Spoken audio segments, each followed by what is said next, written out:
Hello, everyone. Welcome to our final Open Beta stream on Daggerheart. It's been a journey. Yeah. I'm Spenser Starke. I'm the lead designer. I'm Matthew Mercer. I'm one of the contributing designers.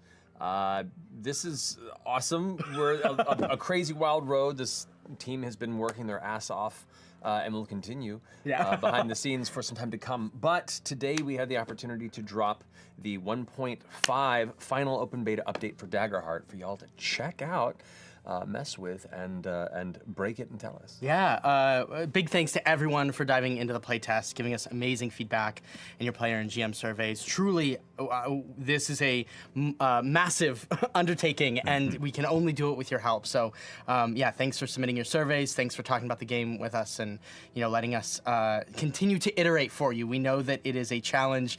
That every time we push the game, you have to kind of relearn things and remake characters to some extent, and so it's truly an honor to be able to do it alongside all of you. Yeah. So should we jump in? Let's do it. Let's go. Okay. Let's go immediately. Let's do it.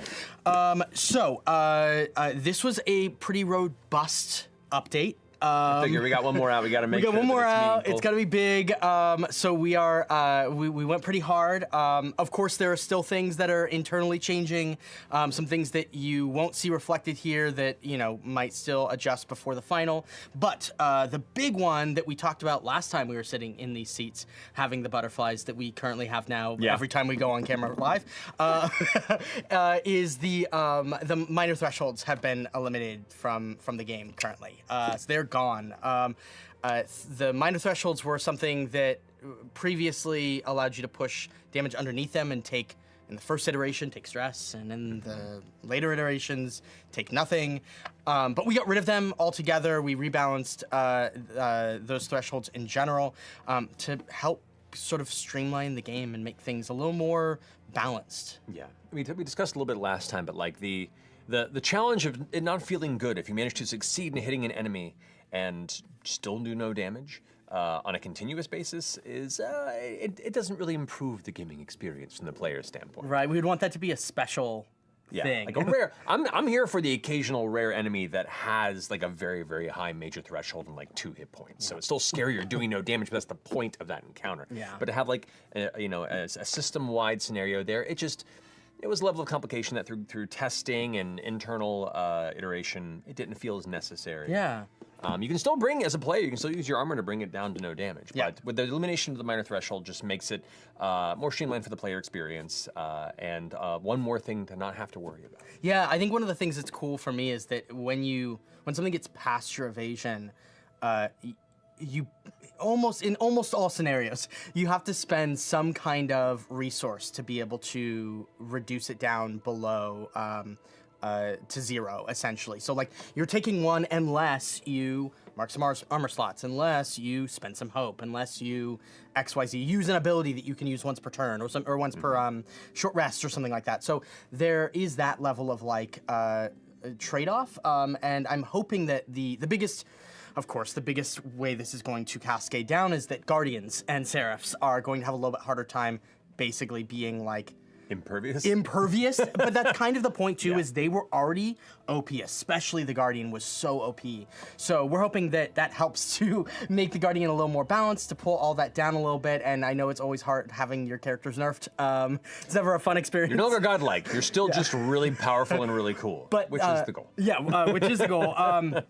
But that leads us actually to the next kind of thing, which is that all classes have been given a unique hope feature, and the Guardian in specific has one that lets them spend hope to be able to like restore armor slots. So that balance hopefully feels like it's fair there, where you can still spend some hope to like have a thing that helps you reduce damage, still feels very tanky, right? Your thresholds are still high, so even when you do get hit, it's not for that much. If you're taking a lot of armor, like that's still, you can still spend it. So anyway, we're hoping all that kind of balances out. Yeah, we've noticed through a lot of gameplay and a lot of responses to people have, depending on how the roles go in a game, sometimes have a lot of hope. Yeah. And are curious where to put it. The tag team move is a really fun mechanic, but also to have some other options.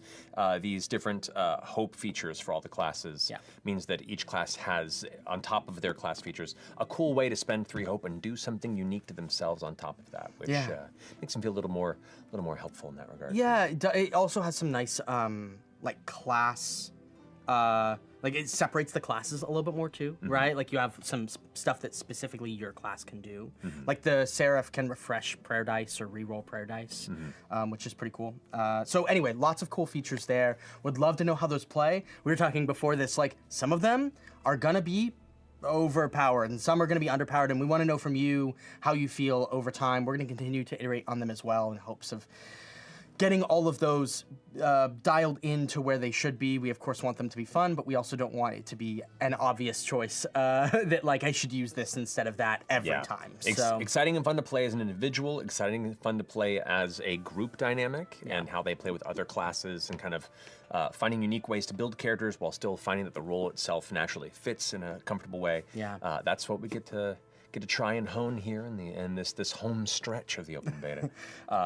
And also as a note to talking about like, armor mitigation and things, armor has been rebalanced kind of across the board. Through testing, the range of armor scores kind of was a little swingy to where classes like the Guardian and very high armor builds were extremely good at mitigating damage, whereas some of the lesser tier armor was almost comparably not as fun or interesting to utilize. So we've kind of brought them all a little closer and in line with each other to where there's still a spectrum to pull from, but the builds aren't quite as wide to the point where you find yourself looking at armor sheet and find armor that is absolutely no use to you and stuff that's an absolute must get. It's a little more of a natural and closer knit spread. Yeah. We were finding that the people that had, especially Gambison early on, like the 2 armor, the armor score of 2, it wasn't doing as much as we were hoping for. It felt like the slots weren't quite as useful as we wanted them to be, especially compared to some of the other armor. So we're testing out for this time around a spread at the starting equipment of like 3, 4, 5, 6, right? So your highest armor is like 6.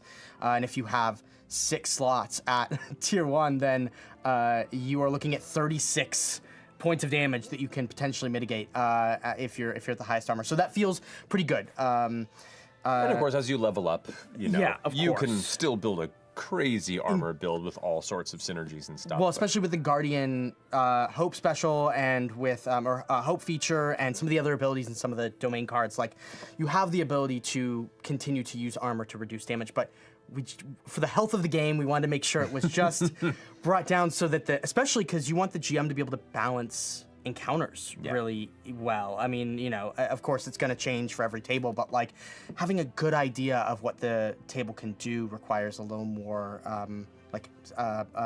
it requires the numbers to be a little more straight through in some respects. So we're excited to test this out. Yeah. Check them out. Tell us how you enjoy it. Play it out. The next one is that Beast Form has been revamped to give way more options for long-term play. Maybe not all these options will remain. We're going to see, but tell us what you like. So at tier 1, which by the way, the tiers have changed. So instead of tier 0, tier 1, tier 2, tier 3, we now are at tier 1, tier 2, tier 3, tier 4. Tier 0 kind of undersold how good level 1 still was. And so this is just you start at 1 and go to 4. Just a labeling shift, I guess you could say. Totally is. And so those tier 1 beast form options are more robust, so you have more things you can play it at level 1, and then you'll see it on the sheet, but now like the entire column on the left side is tier 1, which is level 1 essentially, and then the entire column on the right is tier 2, which is levels 2 through 4. Then the back side is, you know, the rest of the levels also divided up by tiers and columns. So you have a ton more to play with. Let us know what you like, which ones you think are fun. We're hoping for, you know, a system that helps you to play 100 sessions as a druid and still feel like you're discovering some stuff, or at least playing with different things, have the options to play with different things. But yeah, if it's too much, if it's confusing, whatever it is, like let us know what your feedback there is. We're still trying to keep it on one page, so you have like 2 tiers on one side, 2 tiers on the other. It's still easy to organize and keep with your character sheet and not have to, you know, pull from way too many options out there. But let us know if it's too much. Yeah, well, and also one of the things, it's a little later on our list, but I'm going to jump to it now, is that in beast form, specifically, we've removed an armor score for each of the characters, and instead now you use your own armor. But there are some abilities that like change your damage thresholds, and so that helps you to feel like you're more hardy or less hardy depending on like what the kind of animal you transformed into is. But that helped. There was some edge case stuff, and forgive me, I forget if we've already talked about the weird armor edge cases, but there was like weird armor edge cases where if I took off my armor and then transformed into a druid, or transformed as a druid, and then like took damage and used armor slots and then put my armor back on, it would like people found loopholes. It was just in the system.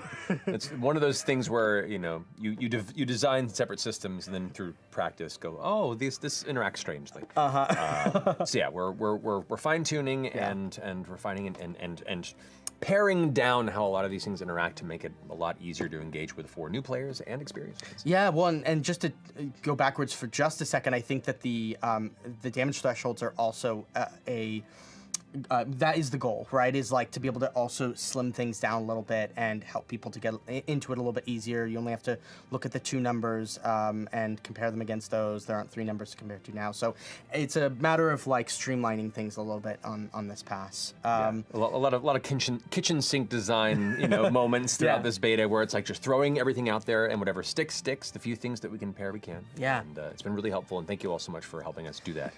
Yeah. I mean, honestly, we wouldn't be able to do it at the scale that we're doing it without you, so thank you. The next thing is campaign frames. Do you want to talk about those? Yes. We've kind of talked about them before. A little bit. Yeah, we gave you a sneak peek a little bit from the last stream, but campaign frames are essentially, much like environments and other tools that we're giving to players and GMs to run their games. A campaign frame is kind of the larger kind of pullback of examples and tools to build out an entire campaign through its themes, through a number of things you can pick and choose to essentially teach you, if this is your first time running a game, how to build out a campaign thoroughly and kind of stick to those themes and ideas or branch off from them, but have like a good core backbone to it. And so we have a few of those incorporated as part of this beta that you can utilize and try out, see what things about it you find useful, what things you might like to see added to the frames if it's not quite robust enough for you.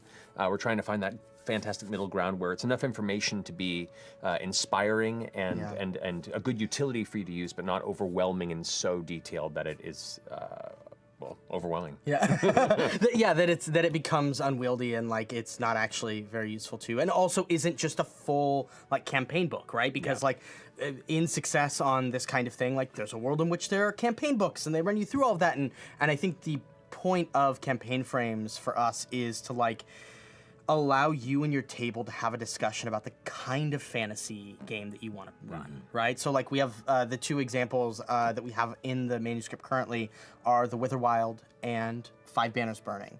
So the Witherwild is this kind of whimsical Nausicaa kind of feel, where it's like it's a world that has this has like a bloom, a spreading bloom that has taken over because of an invasion that's occurred, and the people are trying to figure out how to stop that. And it has a little bit of like the Hobbit feel, and it's like a little more cozy, but also there's like some dark shit that comes up too, right? Like that juxtaposition of like dark and light happening in the same space. So that's one very specific flavor of campaign, right? You're probably starting from humble origins. You're probably figuring out like what this place means to you and how the natural world has had an effect on your life, where something like 5 Banners Burning is a full-out political campaign.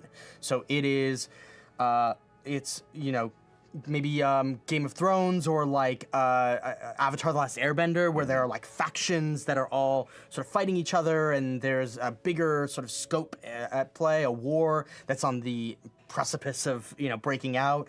And so those are 2 very different styles of play that Daggerheart can function inside of, but by having a campaign frame that allows you and your table to agree on what the style of play we're going for here is, you get on the same page and you all kind of know what it is we're going for with this. And it's designed that the GM can bring that to your table and be like, hey, I really want to play in the Witherwild. I really want to do a Witherwild campaign.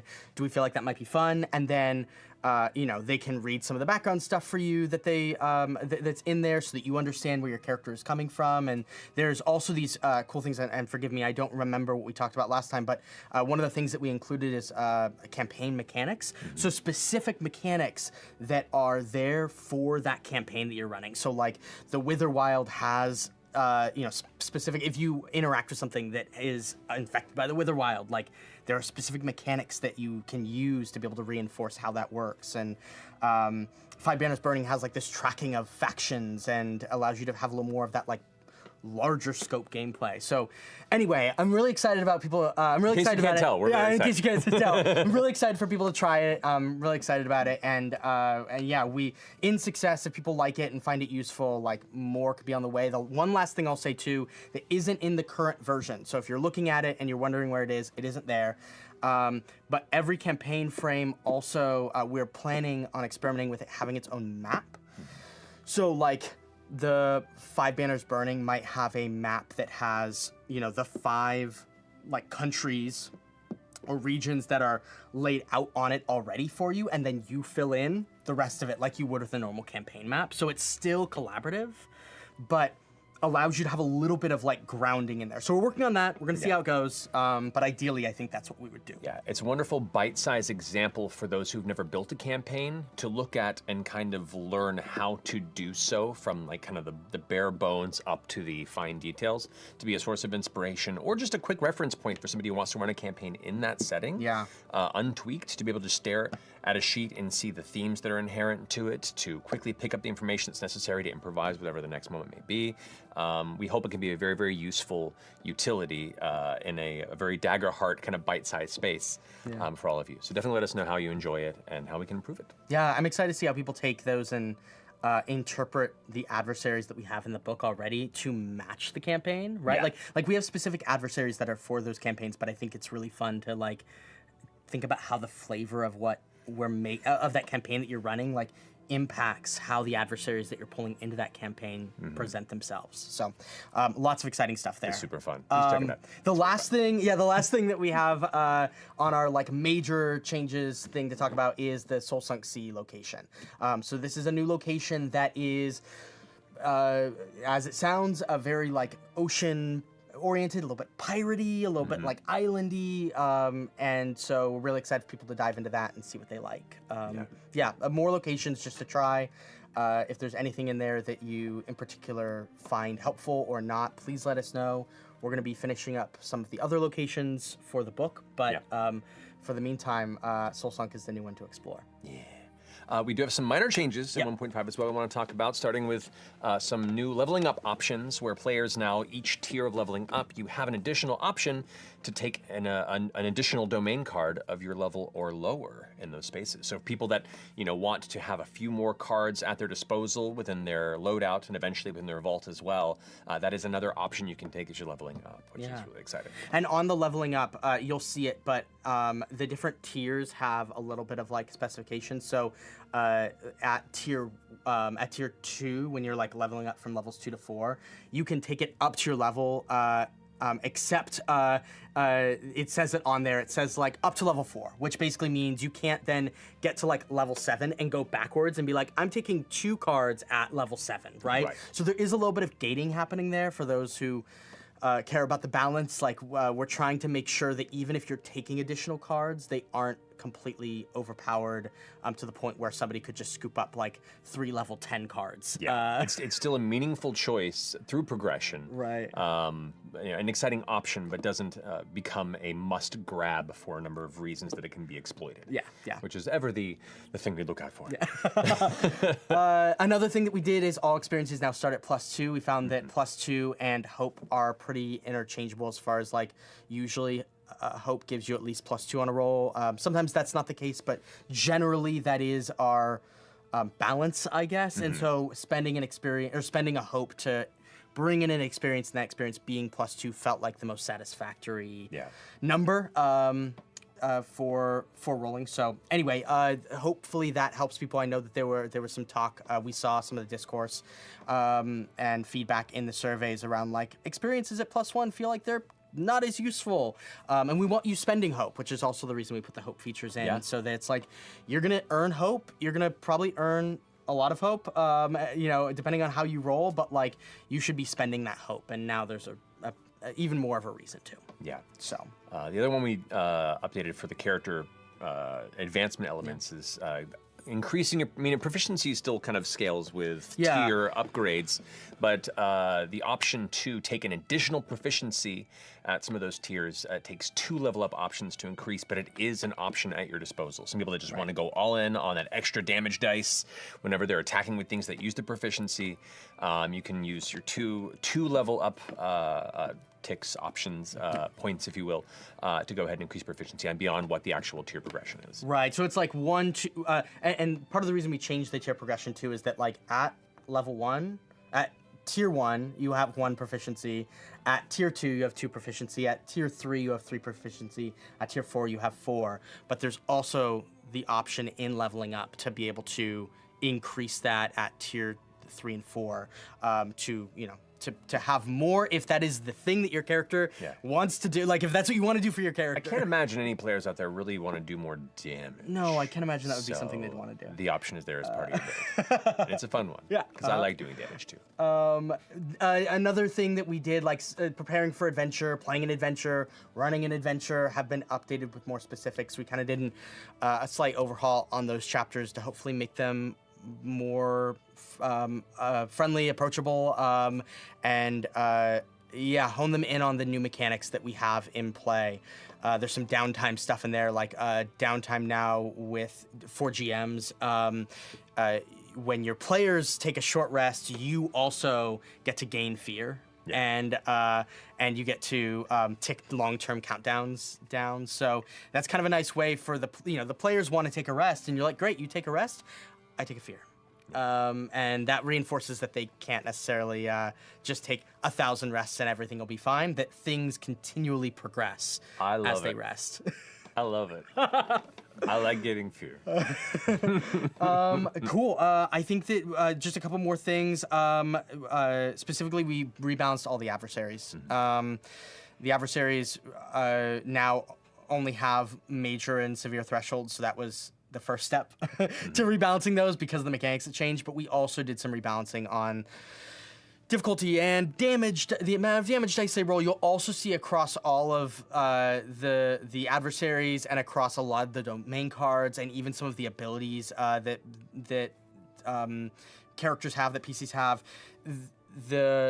We're trying to limit how many dice you're rolling unless you really choose the option to roll more dice. Like, we want to make sure you are still able to do that damage, but like, if you want to be the person that rolls a bunch of dice, you're opting into that, as opposed to, I'm one of those people. I am too, but I also know that there's people that are like, I don't want to be rolling 6 dice to do damage, and so things have been rebalanced to be able to help with that sort of math overhaul or overload that happened. Yeah. So.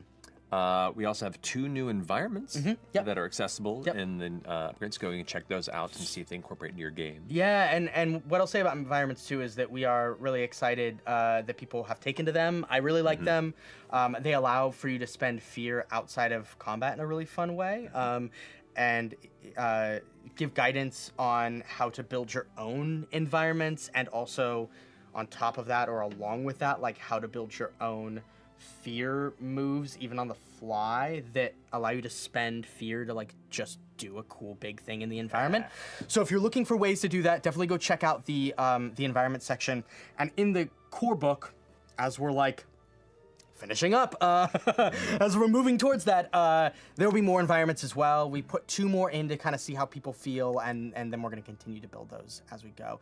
There are actually environments included now in some of the locations as well, which I'm excited for as we start to. So I would say let us know if you like those, because if you do, then we'll go through and add environments for every location that we have to just give you an idea of like what you can use there. I think it's helpful. Cool. We also have updates. We've updated the Marauders of Windfall. Yep. And the QSA. And the QSA with the 1.5 changes as well. So all those now reflect the changes we implemented with this beta. So you can go ahead and check out those updates and run them as is. Yeah. So if you haven't run, if you're just now picking up Daggerheart, which is totally valid. Like, go if you haven't started, you can absolutely start now. There's no more refined version of Daggerheart that exists than this one right now. So now is a good time to hop in. Now is as good of a time as any. But the QSA is ready to go there. The Quick Start Adventure is ready to go there. So go jump in. Marauders of Windfall is going to be run at Gen Con. So if you haven't played that yet or run that yet, and you want to have a chance, there are games happening there. I don't know if they're sold out or not. We'll find out. We'll find out. But if they are, then just run one at home with your friends too. But we'll be doing that, and it's very exciting. And Marauders, I think, is a really great adventure that one of our designers made, Mike Underwood. So really thankful for all of you who have played that and given us feedback. On top of that, there are many domain, ancestry, subclass cards that have changed. Too many for us to list now. List up, but they're good. They're good. If you go and look at the change log, you will see there's a lot of cards that have changed. We also didn't do a update. An updated folder because all the character sheets changed. Most of the domain cards and ancestry and subclass cards had some sort of modification to them in some way. So if you have downloaded it before, just know you're going to download everything again because 1.5 is our final push until the game comes out. Yeah, ultimately, pretty much. is this version you're going to have, and to also speak to that, there's still going to be typos. There's still going to be things that we missed. There's still going to be some artifacts from old playtests. Please call those out for us if you see them. But the game has not gone through a full editing pass or anything. So all of that is what we're going to live with in the open beta in 1.5 for right now. Let us know if you find anything that seems like it's egregious. But just know that we know that they're there. Our goal was to get you the game in as good a form as we could for right now as we take the game back into playtesting and into closed playtesting and get everything ready for layout in the book. Yeah. So we're getting close, y'all.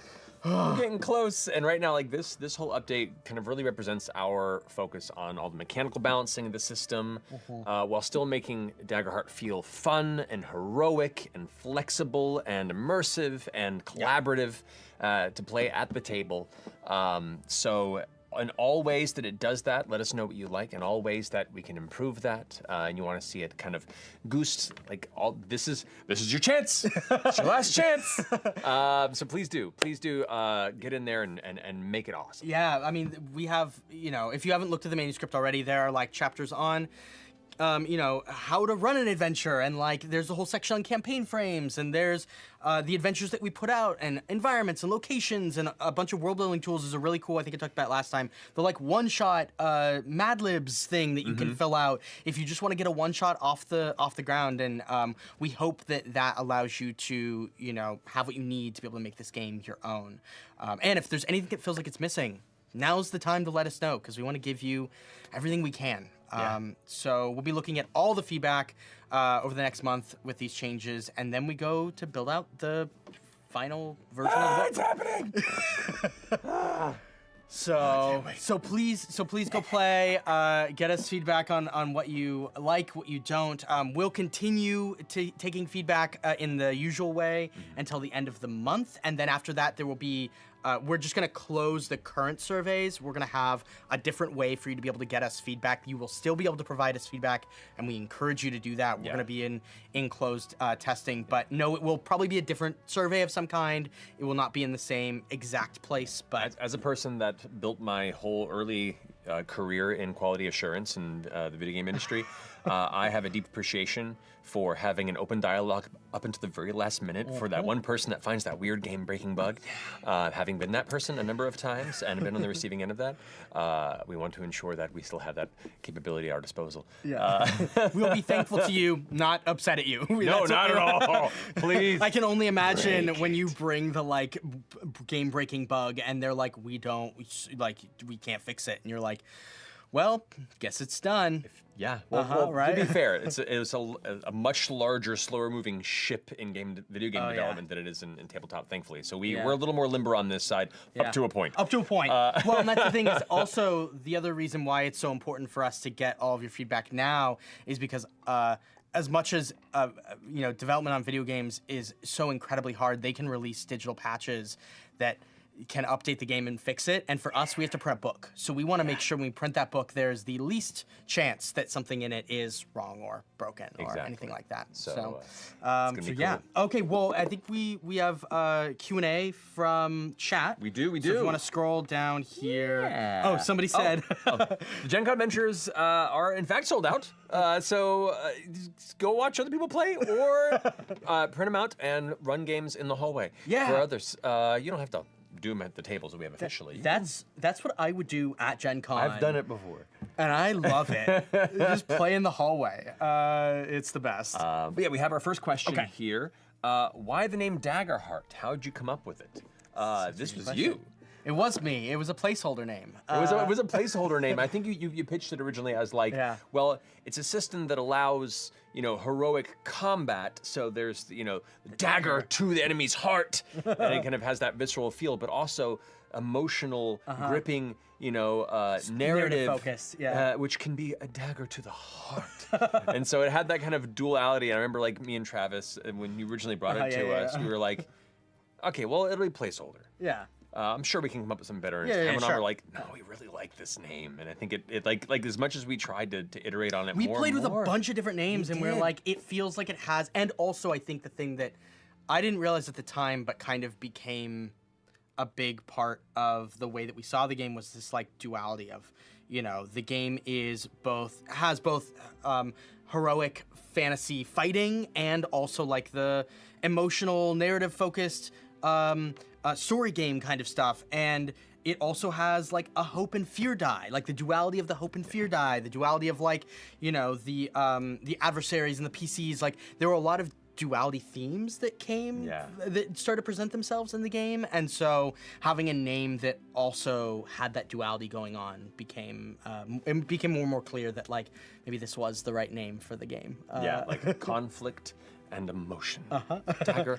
Well, it's what you all do so well at this like company in general, right? Like we try and like make stories that both are combat, that are like fun, exciting adventure, and also heartfelt, and make these people fall in love with the characters. So like trying to also take a cue from what the company was kind of built on in that way, and say like, how can I make a game that feels like it reinforces what we all love? We tried to come up with a better name, and over time it was the perfect name. Let's really answer your question. So we've embraced it. Any plans for source books for GMs who are not as strong at world building? Yeah, I mean, there's campaign frames and locations. I think that's kind of the big one. Yeah, the campaign frames and locations are specifically designed to be tools for people that don't feel comfortable building an entire setting, or even just diving into a very clearly defined setting book. So the other challenge too, even when I started GMing, getting a setting guide can be overwhelming. It could be like everything is so defined. I feel like I have to now research this like a college, major. So the purpose behind the campaign frames and the locations and those tools are to be a relatively easy to digest and accessible reference point to give you a structure and teach you to begin to build your own settings off of what's provided to you. As to any sort of source books or stuff, in success, that'd be great. Yeah. We have a bunch of ideas in our heads about things, but right now we got to keep focused on getting the actual game done. Core game first. out. Well, and I think too, one of the things that I did when I started running Daggerheart, and I knew I wanted to make it this like collaborative world building, was that I also looked at so many source books for so many other, like so many setting books for so many other games, and was like, oh, that's interesting to me. Can I play this game in that setting? Mm-hmm. Right? Or like, can I play this game in this setting? And so I would also encourage you, if you're somebody who really enjoys having a source book to run things from, really enjoys having like the 200, 300, 400 pages of like lore that you can lean back on, you can still take a source book for now while we're still in beta, or while we're still in development on the game before it comes out. Like, you can take a book and bring it over and play in that setting. You can run the Tal'Dorei Reborn book in this setting. We have a lot of really cool ideas, and there is a lot of, we plan to support this system with a lot of cool things for many years to come. But we got to get number one. But we got to get the actual game done first. In talking about campaign frames, is there one you were super excited to include in production? In production. Like I'm gonna assume, like, is that one that we're excited to include in the final book, maybe?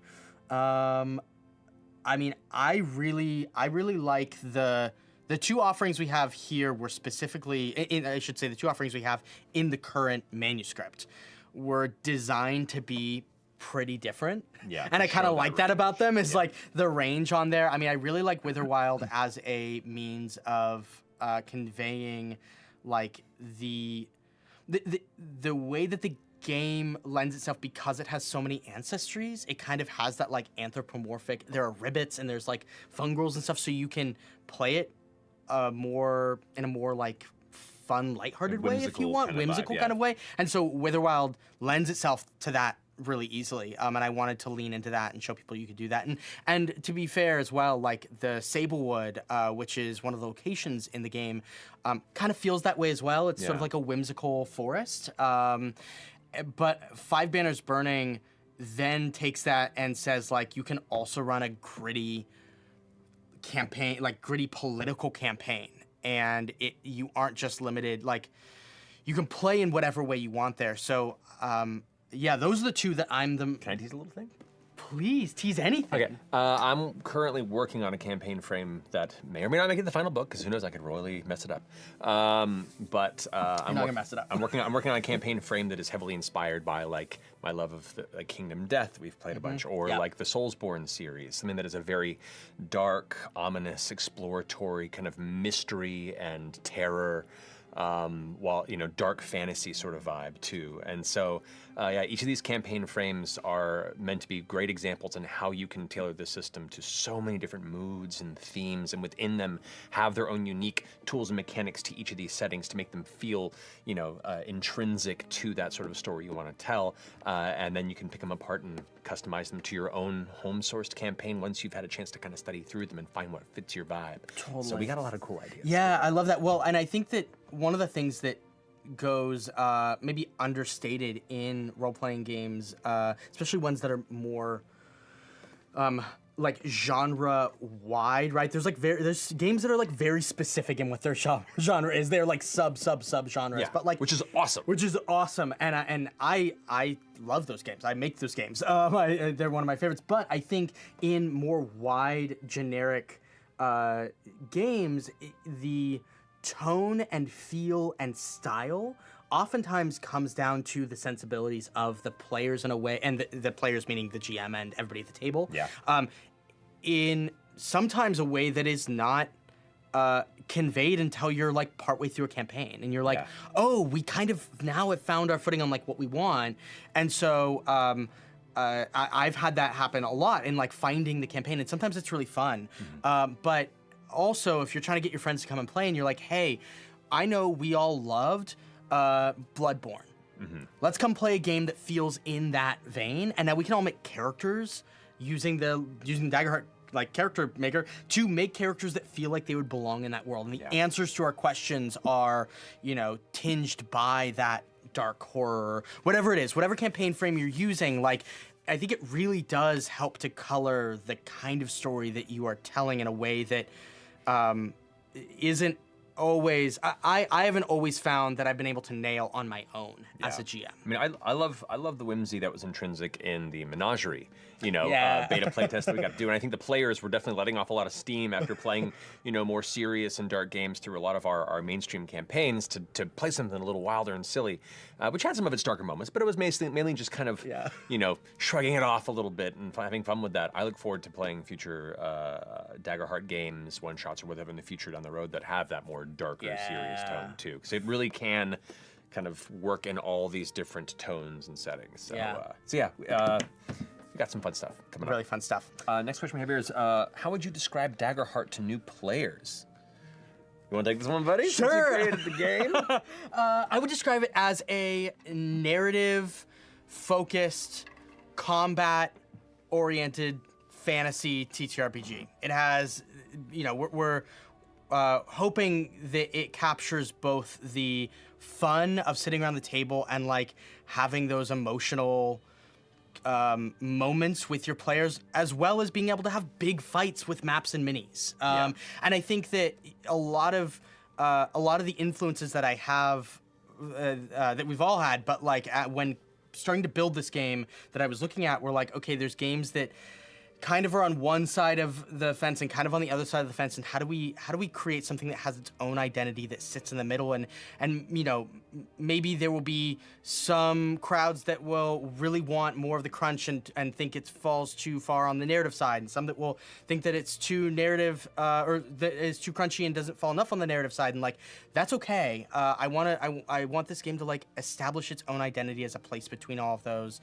And that really like supports players in the kind of game that they want to play. I think it was intended to, even from the beginning, to be kind of a bridge between a lot of the older school forms of gameplay and design that we all love and grew up with and still love to this day, as well as some of the newer concepts and philosophies behind narrative-focused gameplay and more independent game development circles, and try and kind of like find that bridge. And there's some people out there that are doing incredible work in that way, and we wanted to kind of bring our flavor to that space as well. On that, yeah. We have a lot of really incredibly talented people that have brought their unique perspectives in building this out as we have. And so that's a very long-winded answer. I think the most truncated answer is what you first presented. And it has both narrative and combat. You can do big fight scenes, and also you can cry with your friends. That's all I want to do. I just want to fight big bad guys and cry with my friends. That's why we made Daggerheart. Yeah, and every dice roll in some big or small way still advances the story. Yeah. Okay, will Demiplane also change things on their side to match this latest update? It is already done. Already done.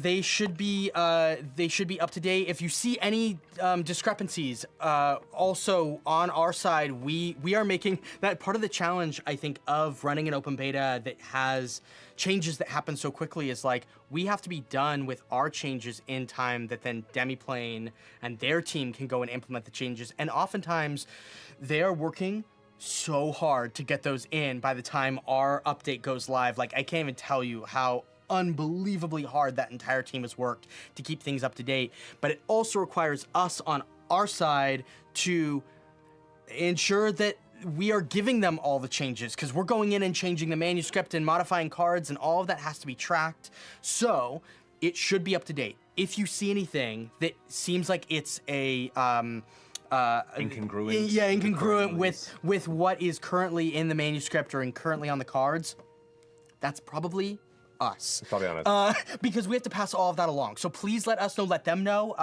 Nicely? Nicely, please, as nicely as possible, because it's probably our fault. Yeah. So let them know, and we will have a conversation. But yeah, it is a huge undertaking every month for them to be doing these updates for us, and we're so thankful for their work on this. Please show them some love. If you haven't checked out Demiplane at all, just as a platform, please do.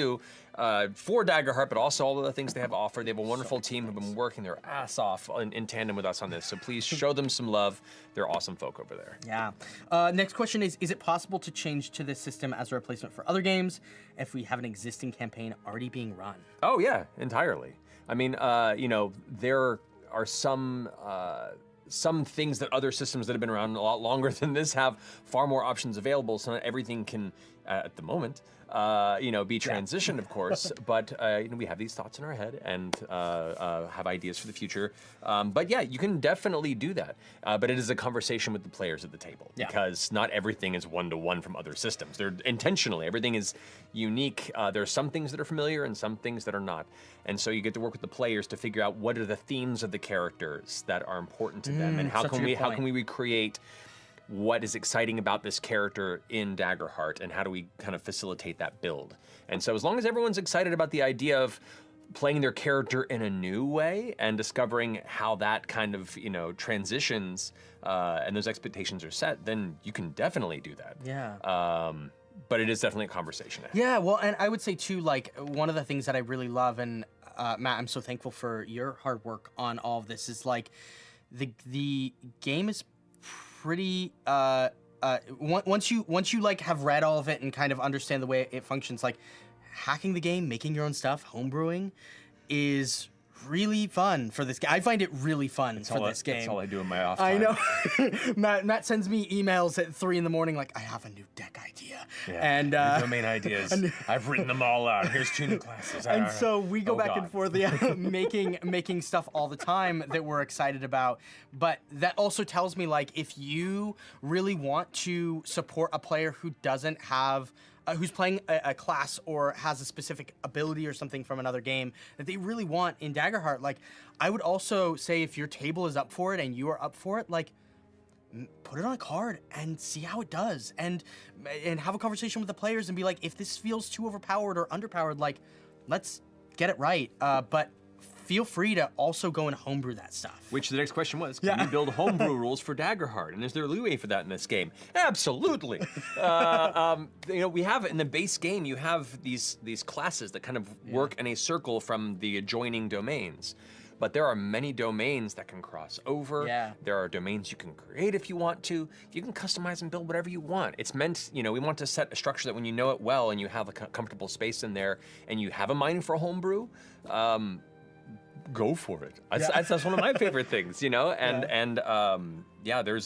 plenty of fun little knobs to turn in this game that you can make it your own and kind of have your custom version of Daggerheart at the table. And who knows, maybe in the future we'll have something that can support some of the things that you are hoping to see in the game that isn't there yet, because we're obsessed. Because we love making things. We do. So on the homebrew front, we do have an entire section of the book that has not been written because we want to nail down the mechanics before we do it. But there's a whole section you'll see it's in the manuscript right now. It just has no text under it, which is how to homebrew domains, how to homebrew classes, how to homebrew ancestries, all these things. And we're gonna dump our guidance from the time doing that on our side for the actual game into that homebrew section in hopes that it will help you take it and make your own stuff. And we're really excited about combining domains that don't already have pairings, so we're doing some of that on our side just to like see what cool stuff we can make. But like, you should absolutely find cool stuff with those domain combinations. Tell us what you're excited about. It's gonna be an exciting year to come. Okay, you've talked about wanting more playtest information about long campaigns. Is there a version of the game that you think will be stable for a long series? This one. This is the one. We aren't releasing any more updates after this. Barring some huge exception, this is the last one that you should get. So now is the time, and we're moving towards putting the whole thing into layout, collecting the last like mechanical piece of feedback from you all, and making sure those are integrated. So now is the time, if there's a time ever to do it, because we will be wrapping it up. This is a big update compared to some of the last ones because we've been iterating and looking at the feedback on some of these larger changes that we were excited to make, but we wanted to kind of really get it to a place where we're ready to release this final update. So this is going to be the closest it'll be to the final release. There will be many changes and tweaks till we get there, but this is a very, very strong forward-facing version, an example of what the final game will be like. So there's no better time to invest in a campaign. Yeah. Okay, is the team planning to keep iterating on weapons after V1.5? And is there any thought being given to a build your own equipment point-buy system for weapons and armor? I think we're open to looking at any of the, continuing to iterate on weapons as much as people want. If there are things that you feel like are missing, please let us know. And also, weapons are like, 3 or 4 things. They're like the name and the range and the stat that you're using and the dice and then a feature. Yeah. I love the idea of just having like, once the game is out and you can release stuff for it, like a zine about weapons. Yeah. Right? Like you can skin them, you can create your own stuff around it. Like that'll be part of the homebrew section too. How to build your own equipment, how to build your own magical items. But we're still iterating on the base equipment behind the scenes. Still getting armor just changed a bunch. There's new stuff for that. So like, yes, and also I think that one of the big things we want to do is ensure in the core game that it's a pretty streamlined experience. So I want people at level 1 who are coming in to go, okay, I'm making a character. Here are my weapon options. Here are my armor options. Go. And then in success, whether that's us or third party or you all at home, whatever you want to do, like creating a system so that for those who are comfortable with the game as it's normally played, you're like, okay, let's ramp up the customizability a little bit. We're bringing in this other system that maybe is a customize your own weapon kind of thing. This game doesn't include a twin viper bleeded chakram. I'll just make one. You can. You can do that. Okay, great. Its next big goal to try and introduce younger players into Daggerheart. As many TTRPGs can be quite intimidating for younger audience.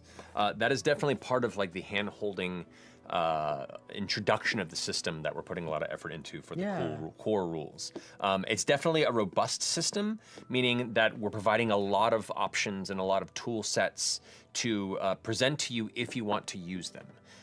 But it is intended to be presented in a way that can be very invitational to younger players as well as classic players. Yeah, I think that we're hoping that the age on this is pretty wide, right? Like, I really love playing it with my friends, and we feel like there's enough mechanical weight there that it can be played for more than 10 or 15 sessions, and we still feel like we're discovering new things or using abilities that we didn't, we didn't use last session. Like, it has enough going on that I'm excited about being able to play it with people that are my age. And also, I think because it has cards that make it really easy to just like, you could just choose a couple of domain cards that you like the art of.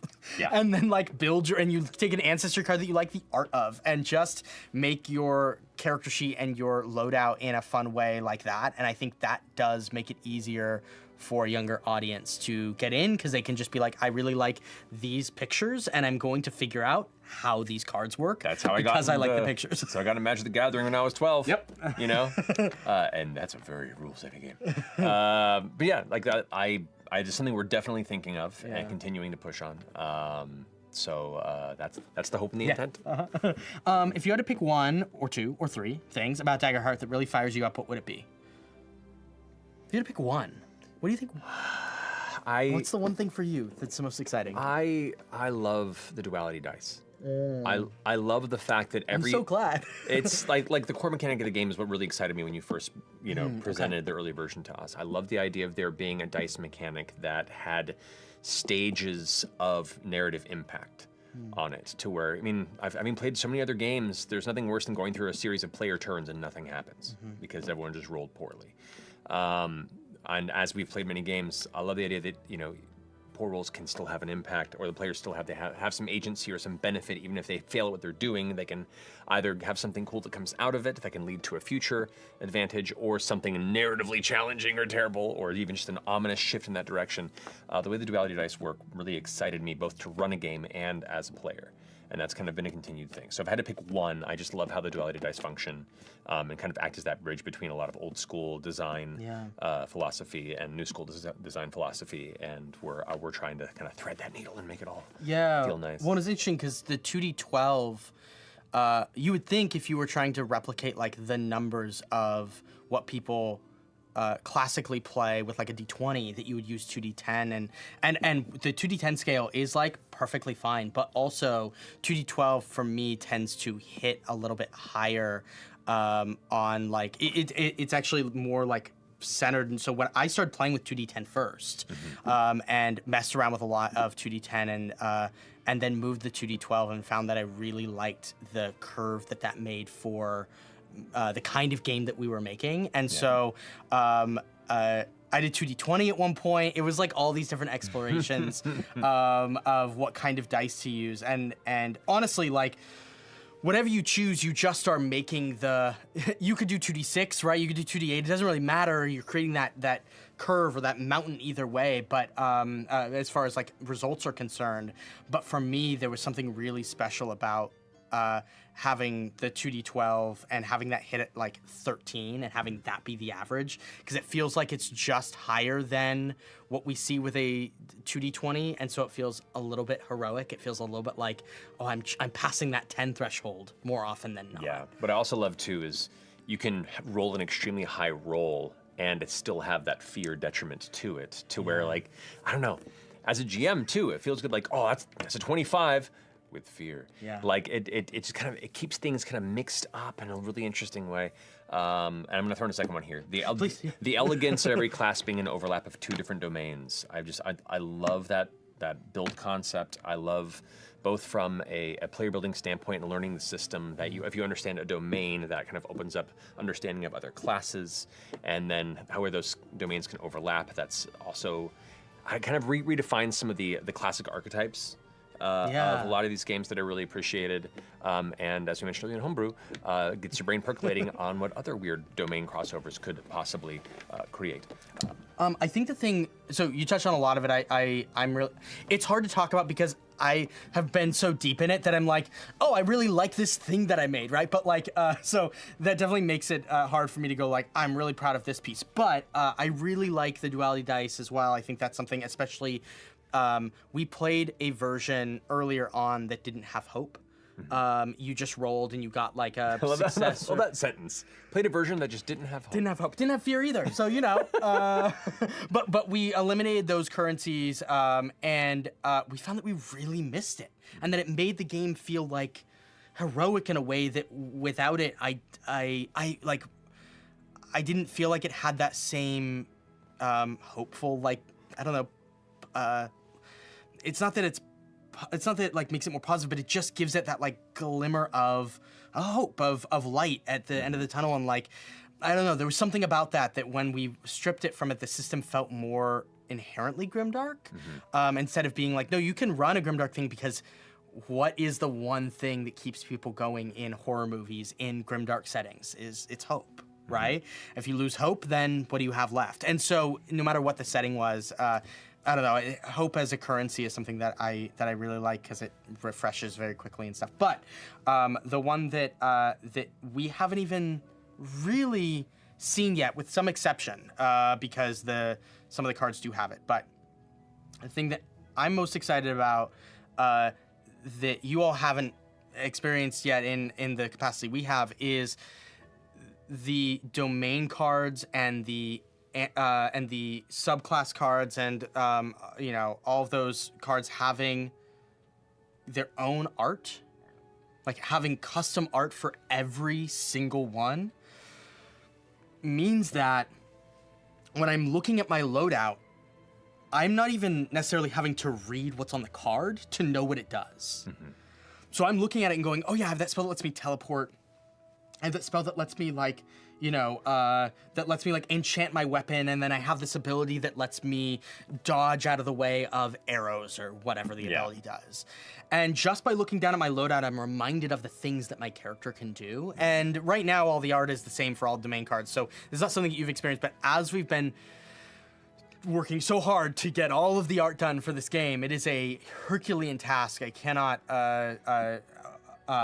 overemphasize how massive the undertaking has been on the art for this project. Our art director and the entire producing team has worked their asses off to make it happen. But our team.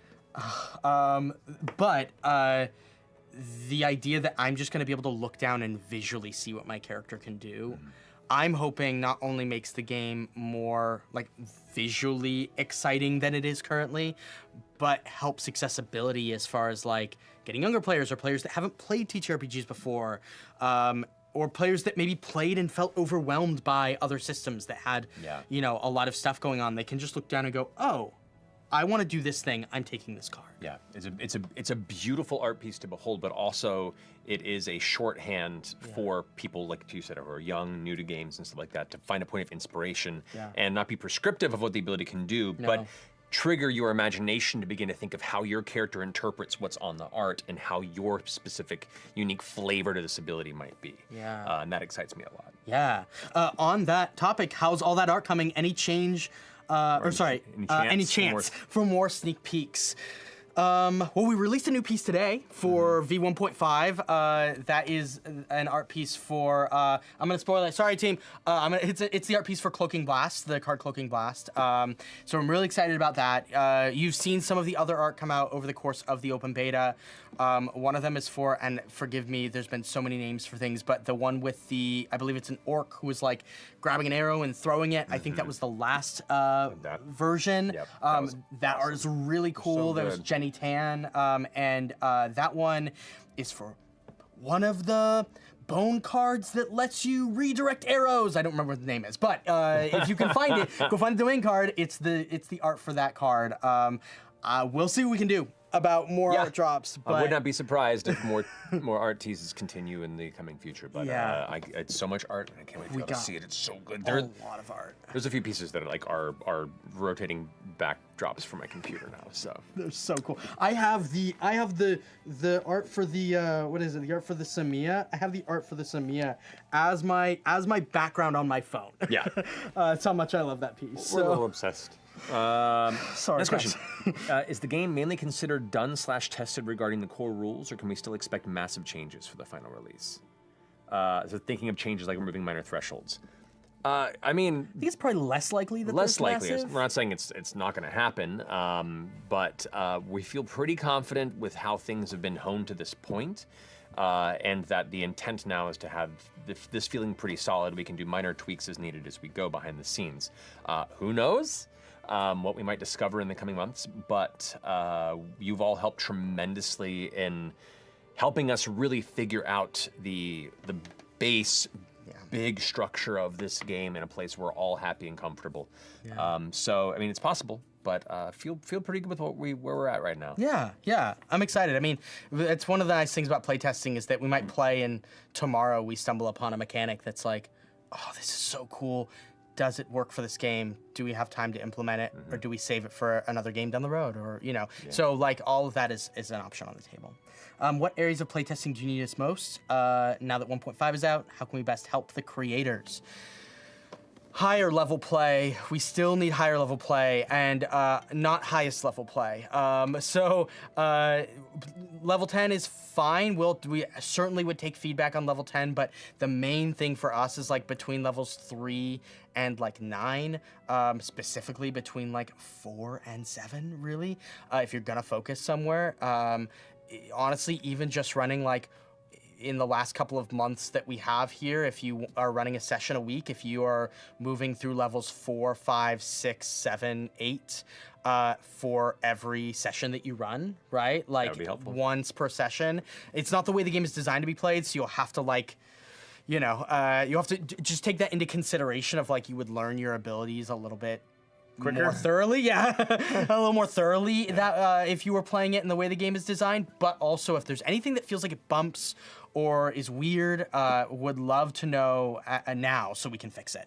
This question actually comes up on that too. Yeah. If we're playtesting at higher levels, around 5 to 9, how can we make balanced yet challenging encounters? Such a good question. We have more updated guidance on how to make adversaries for the new work that we've done in the game. So there is some guidance there. But, like I'm sure you know better than almost anybody on Earth, parties will do crazy stuff. It's hard to plan for what they're going to do, and it's also hard in a rule book to be able to give guidance that covers something that covers the entire breadth of what a party could do at every level. So part of that is also like, okay, if you're building a game, if you're building a session for a level 8 party, right? And you just did that for, what level were they? They were level 7? They're 5? I don't remember. No, they were like 6. 6, yeah, something like that. Anyway, whatever it was for Menagerie, you had to like build some higher level encounters. And I think honestly with the previous version, it was hard to make them more challenging because especially the Guardians, especially the Seraphs, the ones that were higher level, or the ones that were higher, like, minor thresholds, they were really tough to do any damage to. They scaled pretty intensely. Yeah, and so so it's much more balanced now. that was part of, I mean, honestly, we were working on doing that balancing even from 1.4, 1.3 and 1.4 to figure out how to do that, and removing minor thresholds was a big piece that we didn't know we could pull off and make sure everything that trickles down from that was done in time for the 1.4 update. So it really was something that was held so that we could ensure that those changes were made appropriately. But yeah, I think now it will be easier to do that. Would love to know if it's not.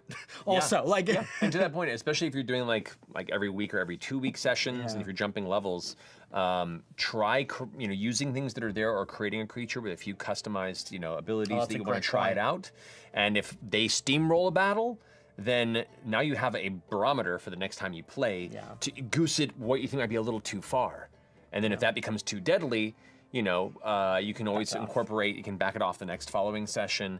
That's kind of the fun of the balance. And that works for game systems that have been around for 20 years. Like, there is no like mathematical equation for that, because dice rolls randomize things, character builds are unique to each character, and players come up with some ridiculous plans. I would also say one last thing on that as well is that one of my favorite parts of playing games that have like robust combat, and this might seem contradictory, but one of my favorite things about playing systems where combat is a main focus of the game is providing goals for the players that are not just kill everything.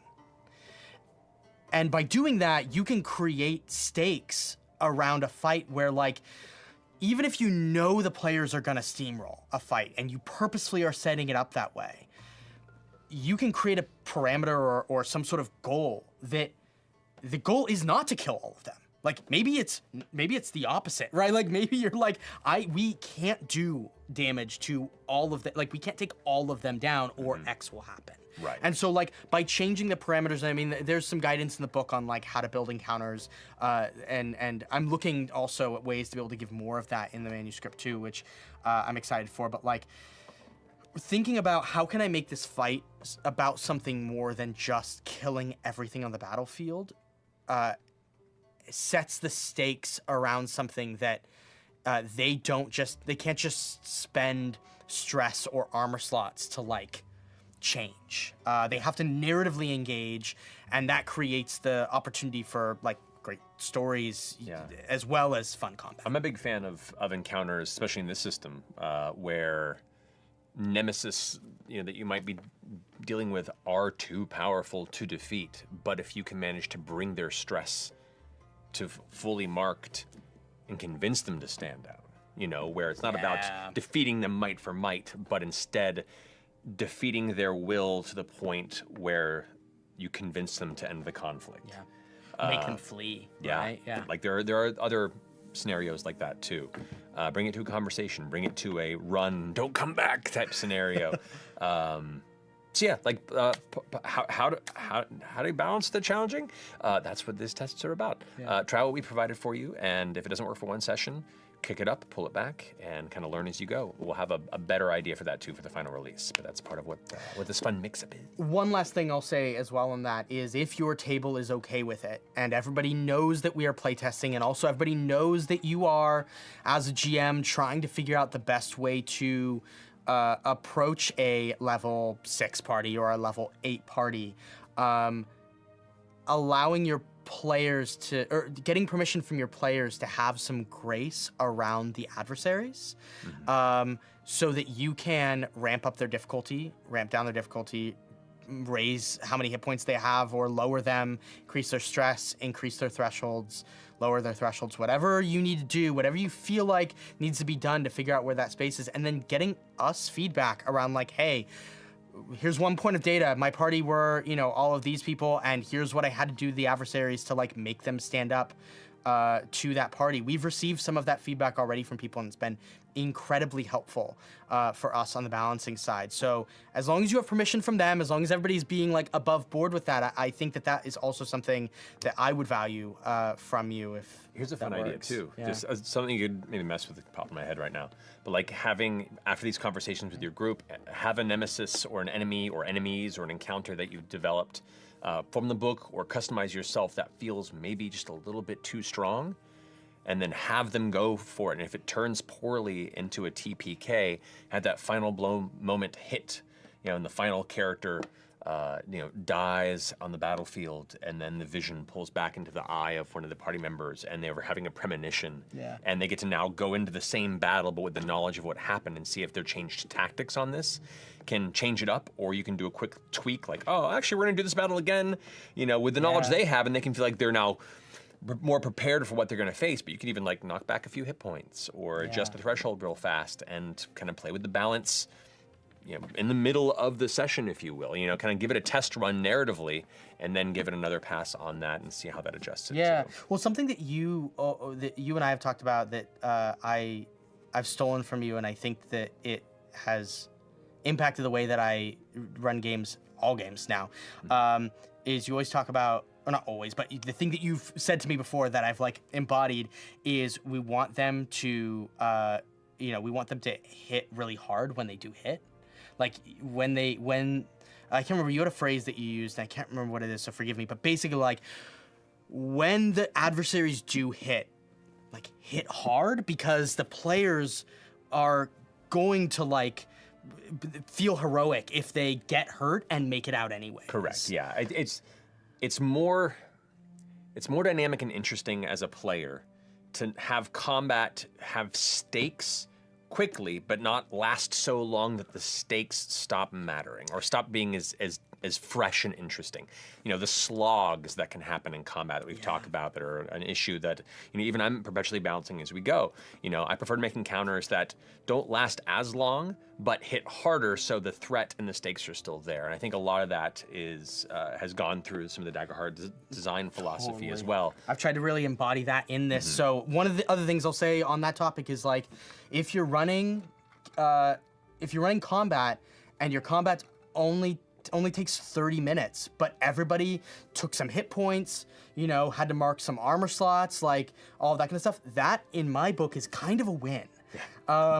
Because it's designed to be not a 3-hour slog fight. You could do a 3-hour fight if you wanted to, perfectly reasonable if that's what all of you want to do, but also don't be afraid to like make the fight fast and difficult for the players. So anyway, we could talk forever, I think, about this. Okay, we have a couple more questions, and then we'll wrap it up. Do you want to read that one? Sure. Okay. With this being the last open beta update, we know things might be quiet prior to launch. What can we expect over the next months while you're finalizing? Are we staring into the void with no updates at all, or will we hear little juicy tidbits from the team? So right now, we can't say anything, but we hope that we'll be able to share more about this very soon. There are plans being made. There are things that you will know shortly, but for right now, just know it's not going to be staring into a void. You're going to... maybe it will be. Maybe it will be, yeah. yeah. We'll welcome you into the void. There's a lot that we have working, and right now we're so focused on just getting the game to a place where we can make sure it's ready for publishing, but we aren't forgetting that you all are out there, and we want to make sure that we are giving you opportunities to continue to play in a fun way. The game will still be up and on Demiplane. The files will still be available, so keep playing, keep letting us know what you like, and even letting us know, the things that you run into now will impact in success the future of the game. So yeah, best thing I could say is, if you couldn't tell from most of these streams, and this one especially, we're really excited about this game, and it's likely hard to keep us quiet for long. So, last question. Thanks for building this with your community. With that, what's something you've been surprised or moved to see during the open beta? What has been the biggest learning curve or obstacle to overcome while designing the system?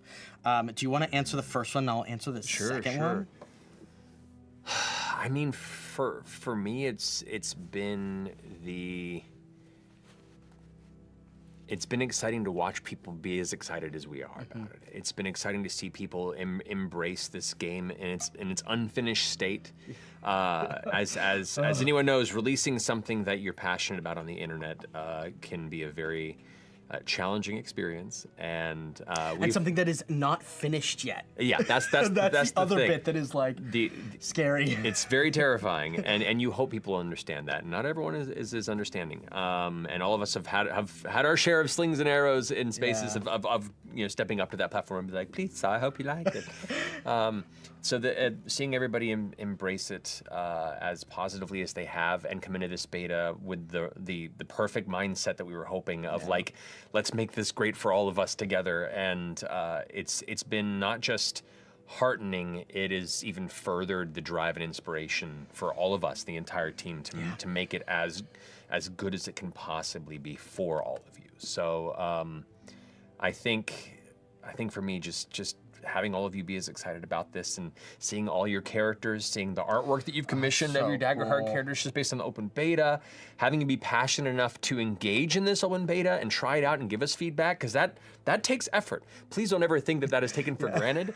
As a person who tries to go out of my way to give reviews on service apps and things, because that makes a difference, but understanding that very few people put that effort out there, the fact that you have speaks volumes, and that's very heartening to me. Yeah, I think for me the biggest learning curve or obstacle that I've had to overcome during the building of the game is making sure that through all of the feedback that we are getting, that we also, because everybody, we can't make a game for everybody. We want to make a game for as many people as we can, but also never lose sight of what the game is supposed to be. And so all of that is very nuanced, and nuance is hard on the internet, but I'm really thankful to the people who have been playing and to those of you who have been engaging, because I feel like there has been a lot of understanding of that nuance, and a lot of support of ultimately the game.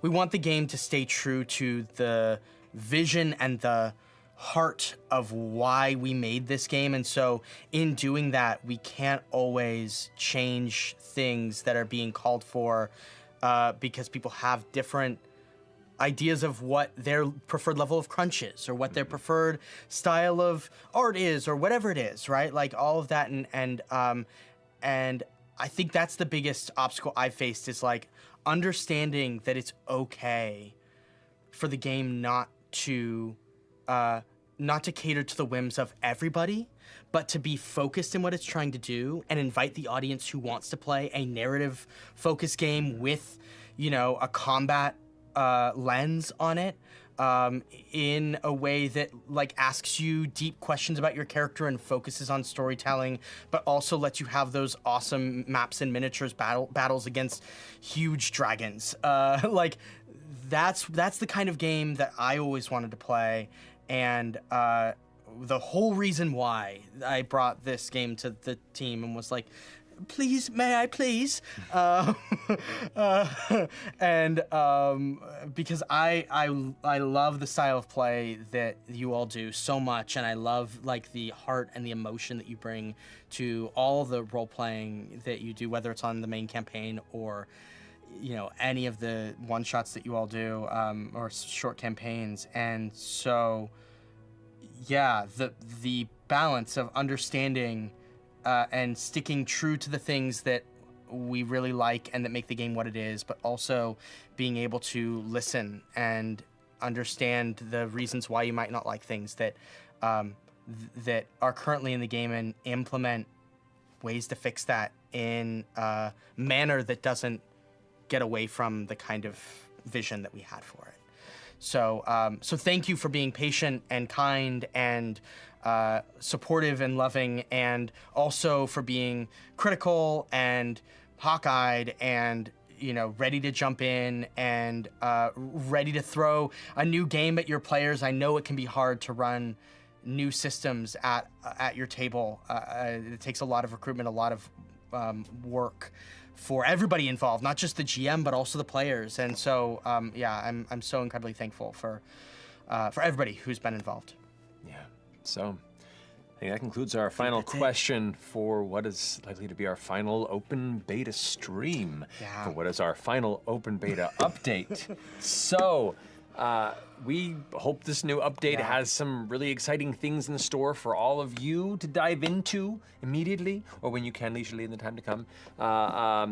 But the fact that we get to now take this and run towards the finish line to make this as epic as it can be for you is super exciting. Yeah. So the updated materials are now on Daggerheart.com, Demiplane, and Drive-Thru RPG right now.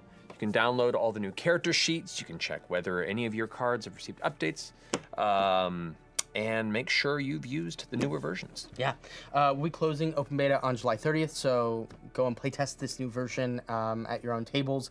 Let us know what you think. Give us feedback. Also, know that you can keep playing it even past that date and continue to provide us feedback in a different form. We'll let you know what way that is as it happens, but remember to bring your feedback to the official surveys in the meantime at daggerheart.com /play to help us make this game as great as it can be. Indeed. We'll have updates as time goes on. You'll hear from us, I'm sure. Oh, yeah. Like I said, we can't keep quiet. Yeah, you can't keep us quiet.